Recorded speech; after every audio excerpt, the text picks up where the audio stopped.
So I heard you like makeup regrets videos. You want to watch someone apply all of their regrets to their face at once?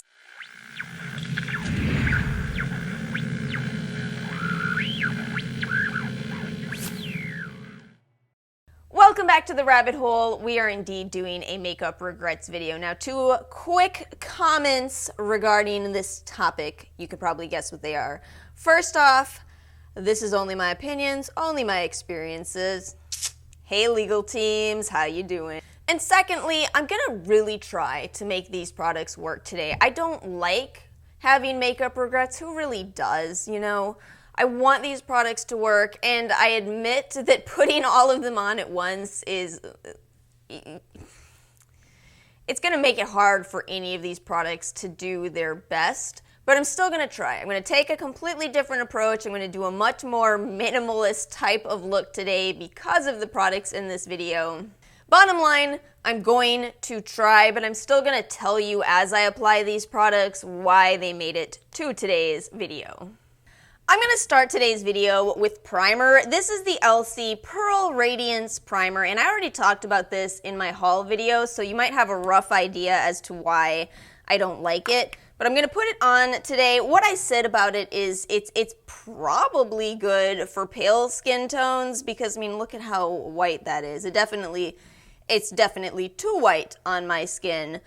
I genuinely feel like any makeup that I put over this, any foundation, has looked worse. And this is a $38 primer. Now, I paid $25, and I have the box out because I'm heavily considering returning it. This is basically its last chance, and what I'm trying today is a lighter approach. I'm trying to push it into my skin more. So I did a very light application today. I buffed it in because one of the things I've not loved about this primer is that sometimes it will gunk up on itself. So, you know, 2 pumps total for the entire face.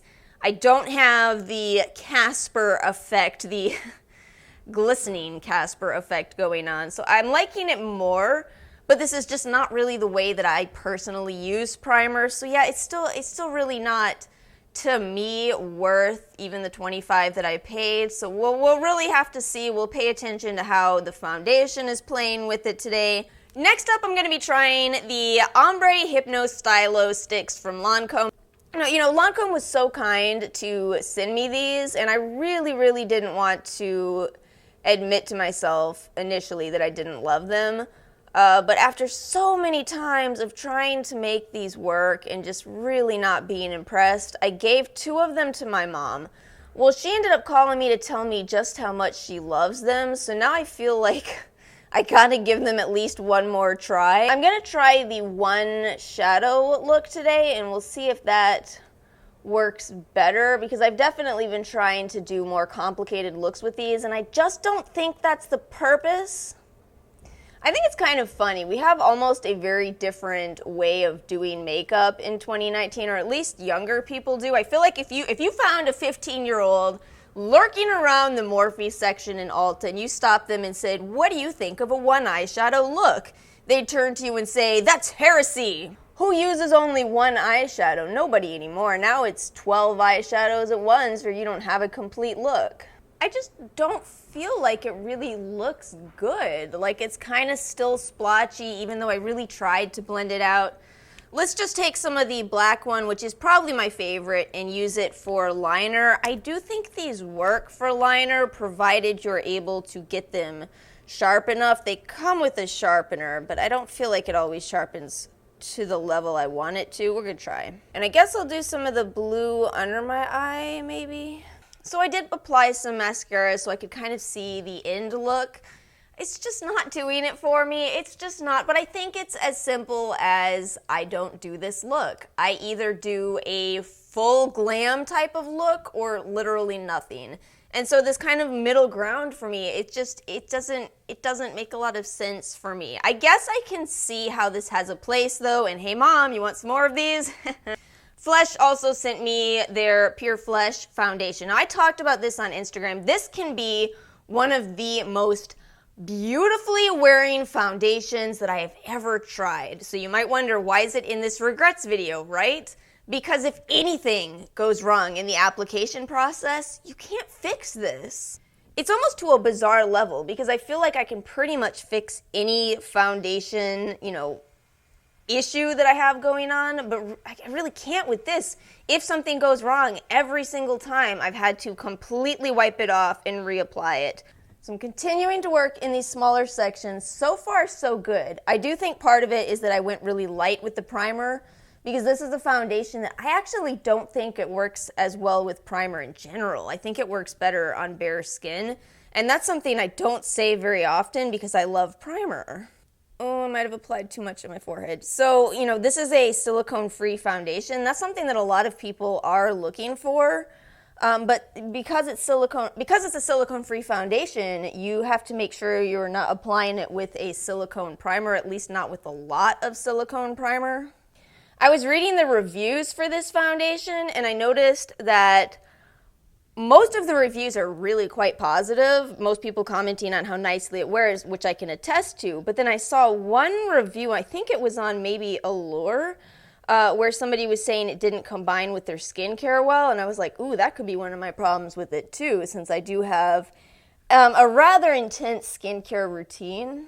Oh no, it's happening here. Oh. I have an issue going on here. I hope the camera is picking it up. Do you see that it did not apply very well here? I'm taking it on my sponge this time to try and fix that area. Let's see if we can salvage it if we work maybe quickly here. And you see this inability of the foundation to stick right here? You see this patchiness right here? This is the problem that I run into with this foundation. And again, it's such a shame because I know this is capable of being a gorgeous foundation, but you cannot have this issue from the start, or obviously it's never gonna wear well. How did I do it before? I'm not even kidding. I had such a beautiful wear. Wait a minute. What if part of the problem is that it's not sticking on the areas where I'm having skin issues, but what if it's not sticking on those areas because this foundation is what's breaking me out? I really don't know.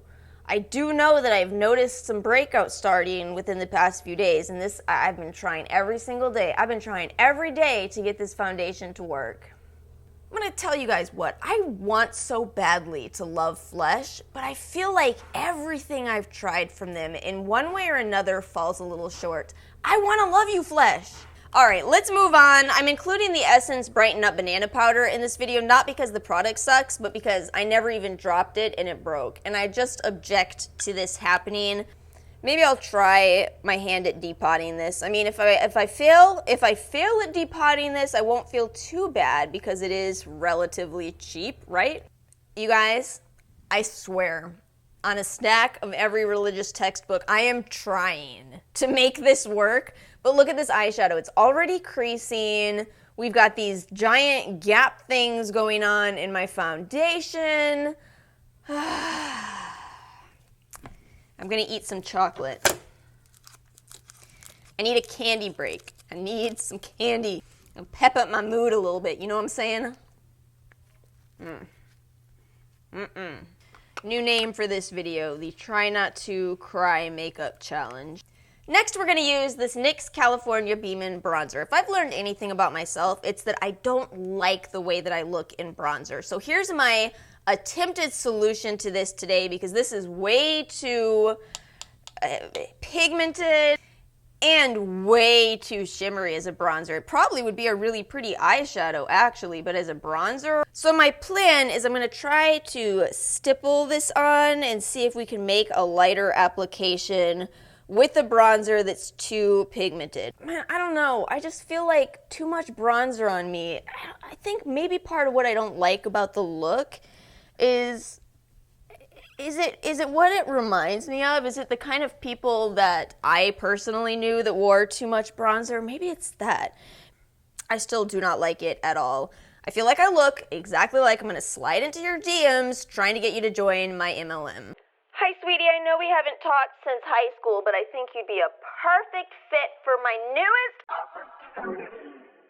My next regret is a brush that I don't ever actually think I talked about on camera because I've used it a couple of times and I really should have returned it. It's the IT Cosmetics One Sweep Wonder Brush. So this is made to be an accompaniment to the Confidence in Your Glow compacts. What you're supposed to do with this is take one swipe across either the highlighter and the blush or the blush and the bronzer, and with one swipe, you have your highlighter and blush applied.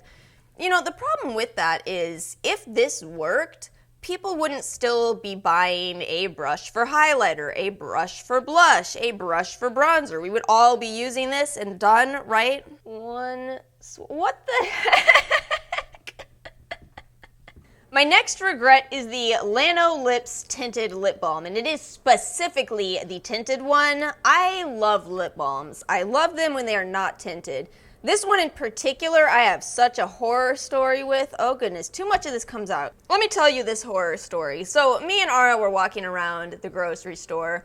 We'd been shopping for a while. We made it from the produce over to the frozen section. Lots of shopping in between. All of a sudden, Ara turns to me and she says, "Oh my gosh, your lip balm, you've got to look at it right now." So I pull out my phone, take a look in my little selfie cam, and I'm like, truly horrified. The lip balm is all over. So, I'm thinking in my head, how many people have seen me shopping in this grocery store and have just not said anything because they've been too horrified? And it's getting all over my teeth. I guess I'll try to wipe off the inner portion of it, because again, I'm really trying to make this stuff work.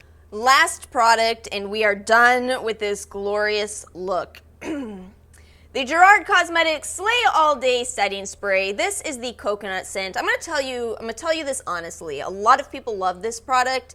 I've, over the years, come to accept a couple of things. One, I don't like bronzer. Two, I'm sensitive to scents. I pick up on things that maybe other people don't. And that, my friends, is my problem with this setting spray.